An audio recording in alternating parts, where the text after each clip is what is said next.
Hello and welcome to Suzanna Fay from the School of Social Science. Is that correct? That's correct, yes.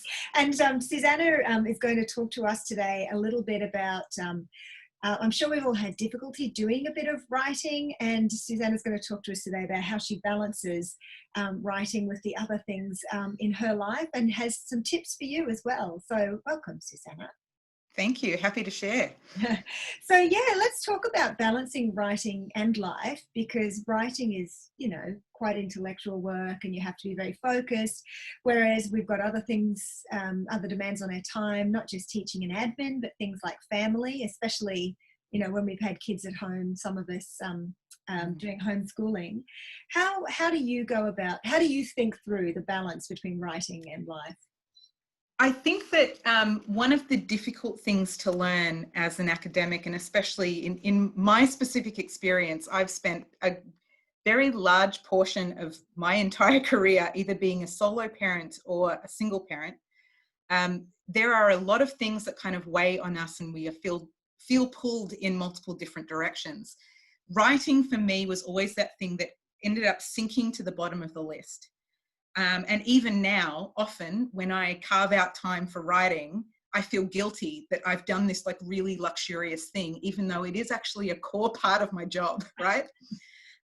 So I think part of the difficulty with prioritizing writing is that we often are looking for these massive blocks of writing time. And the reality is that, at least for me, and I think for many people, even our HDR students, that's not really realistic. I'm not likely to get, as someone who teaches with a full load, I'm currently the HDR director and have been for the last 4 years, have a family. And again, everything for 2020 has kind of made all of those things even more, I guess, overwhelming. It's not realistic that I'm going to be able to even find one full day just to spend on writing. So I think it's about finding things that work for you that allow you to work smarter, not really longer. So for me, one of the things that I've really had to change about the way that I approach writing is trying to find techniques about changing my mindset, about how to not just approach writing, but how do I develop a more positive relationship with my writing. This is something that I hear a lot from HDR students. I hear it a lot from my colleagues, and I have spent many years struggling with this feeling of being very insecure about my writing. And part of that is that there's this negative feedback loop where we get overwhelmed with how much writing we want to do, and we never have time to do it. And it's so much harder to get back into that writing when we've had to kind of spend time away from writing.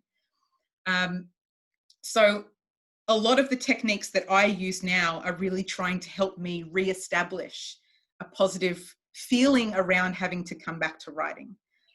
So that when I sit down at the computer and open up that document that I'm working on, I don't feel dread. I don't feel overwhelmed. I don't feel like, oh no, I'm going to put this away and do something else with my time, or, so a lot of this is about how do I develop that good relationship with writing so it is not something that is so easy to drop to the bottom of the list. So with that in mind, tell us about these writing sprints that you organise. So I have been utilising, and I have to say this is not my idea. I've been working with a writing, or kind of, I guess, part of a writing group, an international one, where I have learned a lot of really great tips, and the writing sprint was one of them. So a writing sprint is a short period of time, 2 weeks only, where you find anywhere between 15 minutes and 2 hours every day, not on the weekends, only the days of the week. You don't work weekends, people. No. And that, again, is an important boundary I think we have to teach even ourselves. So anywhere between 15 minutes and 2 hours every day for that 2 week period, where you are working on one project. Ideally, the writing sprints work really well in and I've used them for two main reasons. The first one is and I know this will resonate with a lot of people, you've got a writing project that is drafted or almost finished, and you really just need some dedicated time to just get it finished and submitted. I have about 50 of them. So writing sprints for me are a bit of a lifesaver, because it actually means I can start to kind of clear some of those things off my desk.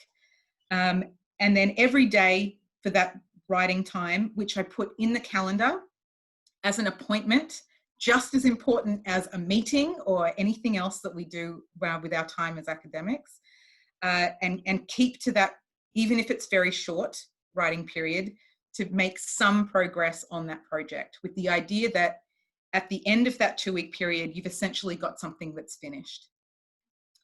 The second way that I use writing sprints, and this is particularly important, not just for myself, but something that I've really tried to encourage with HDR students in our school, is that I want this to be a technique that can help reestablish that more positive relationship with your writing.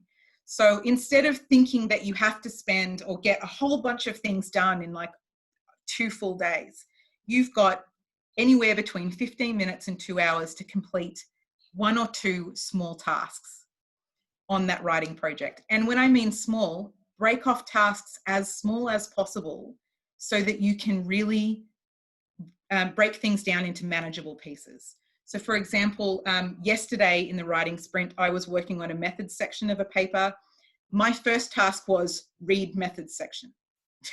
My second task was mark up anything that needs to be changed. And the third one was make the revision. So even, yeah. So you get a sense of achievement as you tick it off.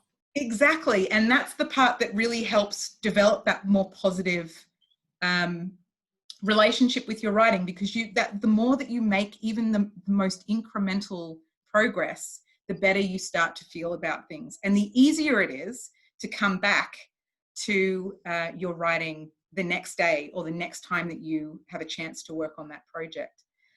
I think that, I mean, you can't do writing sprints all the time. I think finding a few times in the year to be able to do something like this is really great, because it is quite intense. Even if you're doing it for a short period every day, even the mental task of having to come up with what is the task that I'm going to have to do, that can be quite draining, especially if you're very stressed out about a writing project. So the goal this year was to run 4 of them for our HDR students. This is this week, and next week is the second. And we've got quite a few participants, I think almost 20 participants for this one. And even if they're just following along to see the writing tips that I send out every morning, I think it really helps people, or at least the feedback that I've had is that it really helps people try and approach their writing in a more productive way, rather than allowing it to get so overwhelming that they just feel like they can't make any real good progress and feel good about it.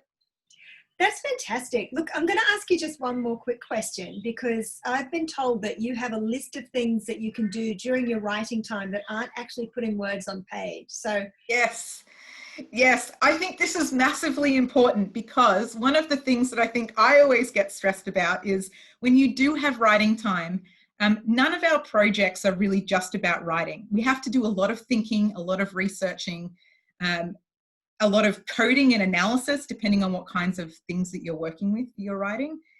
All of those are part of our writing process. And I think we always underestimate all of the things that go into the actual putting the words on the page part. So you can't do that until you've done the coding. You can't do that until you've just transcribed data. You cannot do that until you have thought about how you're going to frame particular things. So when we approach writing, I think some of our mindset has to shift about what we include in writing time. Again, this is not stuff I've come up with myself. This is from learning from the international community of people who are also struggling with the same kinds of writing issues. So for me, on that list are things like organizing and writing outlines, revising, editing, transcribing, coding data, reading. Reading is a big one. How many times do we need to go back in order to read something else, in order to figure out what we're going to say about our topic? So all of those things are incredibly important tasks that help us move forward on any writing project. I think that we don't do ourselves any favors if we assume that progress is only words on a page. That's, I think, a little bit unfair for ourselves, because it's not taking into account or acknowledging the fact that writing is so much more than just what we type. It's all of the things that go along with that. And I think that that needs to be recognized when we're thinking about what kind of work is on our plate. So just to be clear, being on Instagram is not writing, is it? Unless you're doing a digital data collection, probably not.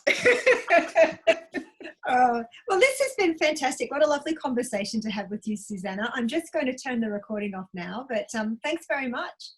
Thank you.